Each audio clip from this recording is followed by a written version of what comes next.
honestly, always makes the most interesting discoveries a week before Hanukkah and a week before Passover. It's amazing. They always discover them. That time, it's really annoying to have that light shining in your face.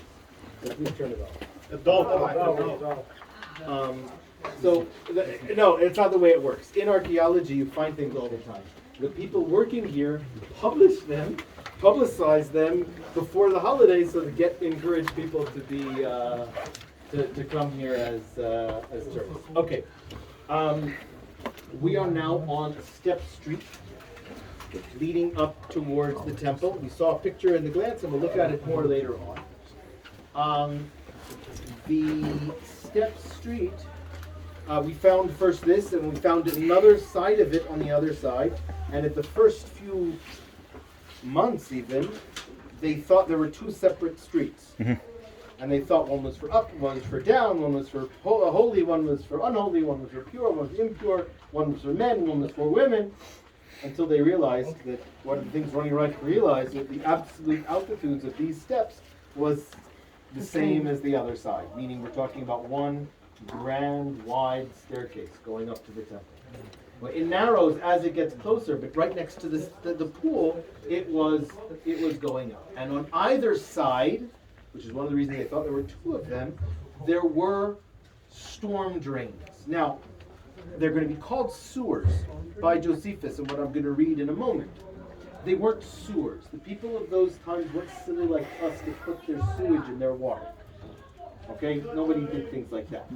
Okay, in the water that would come down by rain would be collected in the storm drain, sent to a public cistern, which was just on the other side of this pool. There were a series of pools that were excavated recently that were used for the runoff. Okay, so we have a storm drain on this side and a storm drain on this side, on the other side. Why are these important? Now, these steps are very special. These are the steps that you would go up to the temple, and we can understand the daily life, which is one of the things they recreate over here. There's a Mishnah, we spoke about Tosefta, now we're back to the Mishnah, in Moed Katan, right at the beginning, that tells you what are the rules for going to the temple during the pilgrimage holidays. What are the three pilgrimage holidays? Passover, Sukkot, and Shavuot. Okay, Passover, Shavuot, and Sukkot. The three pilgrimage holidays that you had to go to the temple and have an offering. I would say that if you lived within Jerusalem, you went all three. If you're in the land of Israel, you won a year. If you live in Rome, won a lifetime. You understand it wasn't, the rules are you had to come every year. Let's say reality was far from it. But still lots of people used to come to Jerusalem. Who would have to come? First of all, it was only for men. Women and children could stay home. But young boys had to come. What was the cutoff? So this is actually a dispute between the house of Shammai and the house of Hillel. House of Shammai said if the father was old enough to carry the son up the stairs, then they had to go. According to Beit Hillel, the son had to be, according to Beit Hillel, old enough and strong enough to walk up the steps on his own. So this was the test. Could you make it up? If you can make it up on your own, then you have to come as the laws of education, of a father having to educate their son to get them ready for their responsibilities once they become bar mitzvah. At the age of 13, you have to come. Yeah. These particular stairs, that was the litmus test? If I was with a bar mitzvah group, definitely. Do you understand? Meaning if you're going to try to make it come alive, definitely. Can I say under? It probably is. Meaning that's the steps going up. Could it be just the steps going up? This is a real test. If I'm telling the story, we're tour guides. We're not, we got to tell good stories. This is where the story is. The other story, though, relates to that's daily life. And there are more things we can talk about daily life. It might come up later. The next story, though, is about the very tragic end, which we thought we saw in the burnt house. But the burnt house was not the end. There were still Jews that survived. We saw Sadok was still alive. Where was the very end? So I'm going to open up to, I don't need again, I used to have all kinds of, this is a new one because my old one got completely destroyed. The old one I used to have all kinds of markings. This one I don't need a marking. Why not? Because it's the last page. It's the last page of the description of the destruction in the city of Jerusalem. And here we go. Book 1, chapter.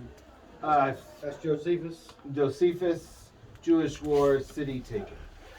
Okay, and they go through all these different numbers of who was killed and how were they killed, what we're interested.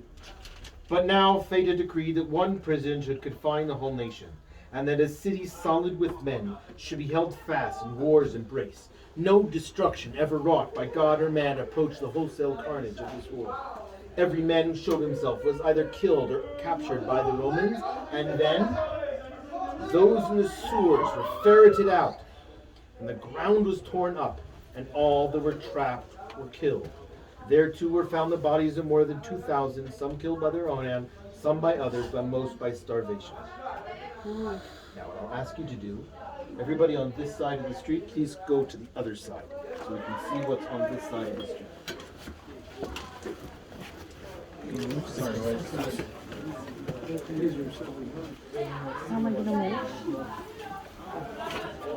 By the way, I intentionally didn't tell you at the beginning to be more dramatic now. Okay, you're sitting in exactly where we want to talk about, so please get up and move over. Everybody on this side, move over. What we found here was that about every 5 steps, what do we find here? Jars? No, that the stone pavement was smashed open. Now we've covered it with grass and nobody falls in. To look for people. Now understand.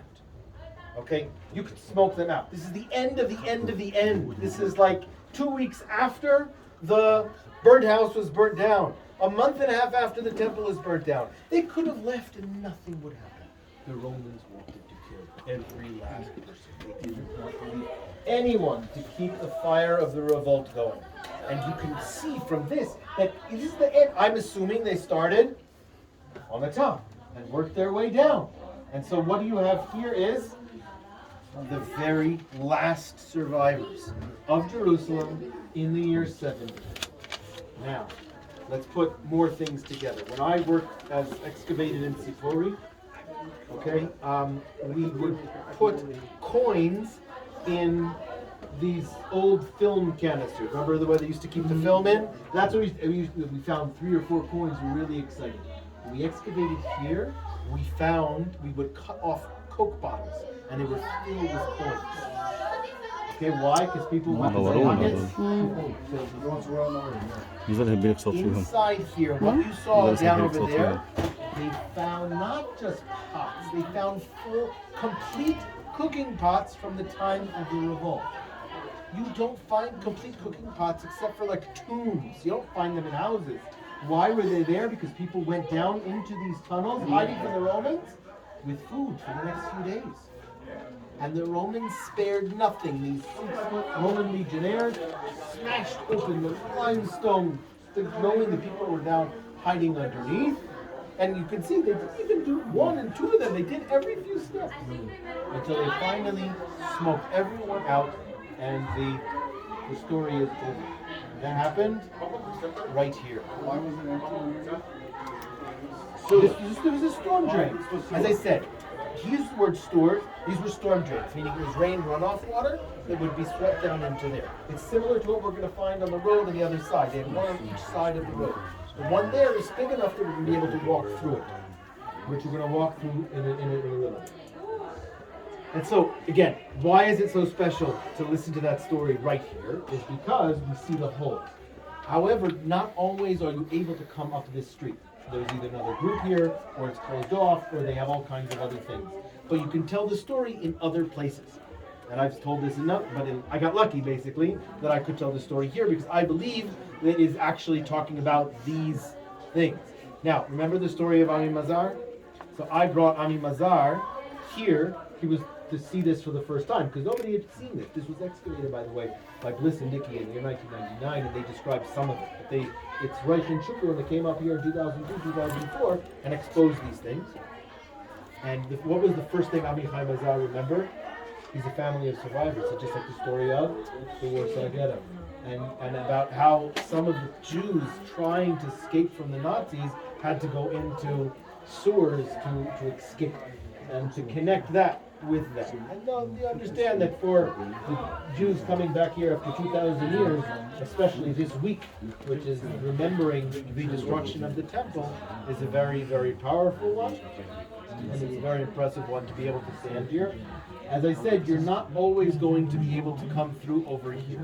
Now, well, theoretically, we could walk through here and go straight back up. They've opened up this and are able to go up. I want you to experience what you're going to do with most tourists, and that's to go up on the other side. However, there is a certain point I'm going to try to hook up to the road, which is normally closed to the public, but according to what Lauren told me, we have permission to go there. Please don't forget your phone.